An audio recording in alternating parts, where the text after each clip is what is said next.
నమస్కారం తెలియజేసుకుంటున్నాను.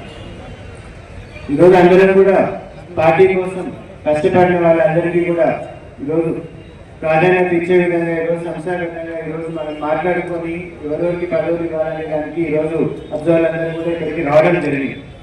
గతంలో వైఎస్ఆర్సీపీ గవర్నమెంట్లో ఉన్నప్పుడు ప్రతి ఒక్కరు కూడా లోకల్ బాడీ ఎలక్షన్ జరిగినప్పుడు మున్సిపాలిటీలో కానీ లేకపోతే సర్పంచ్ ఎంపీటీసీ ఎలక్షన్లో కానీ అందరూ కూడా ఆ రోజు ఎంత ఒత్తిడి పెట్టినా కూడా అందరూ కష్టపడి పోటీ చేసి డబ్బులు ఖర్చు పెట్టుకొని కొంతమంది గెలవడం జరిగింది, కొంతమందిని ఓడిపోవడం జరిగినా కూడా డబ్బులు ఖర్చు పెట్టుకోవడం జరిగింది.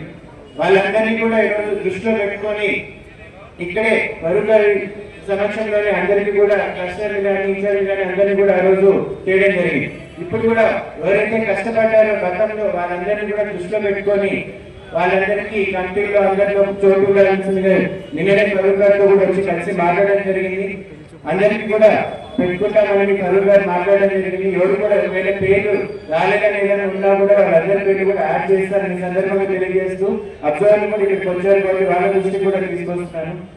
ఏ చిన్న ఇబ్బంది వచ్చినా కూడా వైఎస్ఆర్సీపీ ప్రభుత్వంలో మనం ఇబ్బందులు పడ్డాం. ఈ రోజు మళ్ళీ మన ప్రభుత్వం వచ్చింది. అందరం కలిసినట్టుగా ఇప్పుడు పెద్దలు కానీ కౌన్సిలర్స్ కానీ అందరూ చెప్పినట్టుగా వచ్చే లోకల్ బాడీ ఎలక్షన్స్ లో ఖచ్చితంగా మనం మున్సిపాలిటీని కైవసం చేసుకుంటేనే అభివృద్ధిని తీసుకెళ్ళడం జరుగుతుంది. లేకపోతే ప్రతి దానికి వాళ్ళు ఎమ్మెల్యేగా మనం ఉన్నా కూడా అధికారం ఉన్నా కూడా కమిషనర్ గా కానీ చైర్మన్ గా ఉన్న వాళ్ళు దాన్ని ఏది కూడా కౌన్సిల్ లో ముందుకు తీసుకెళ్ళడానికి ఇబ్బంది పడాల్సిన పరిస్థితి ఉంటుంది. కాబట్టి అందరం కూడా కష్టపడి మున్సిపాలిటీని కైవసం చేసుకోవాలి.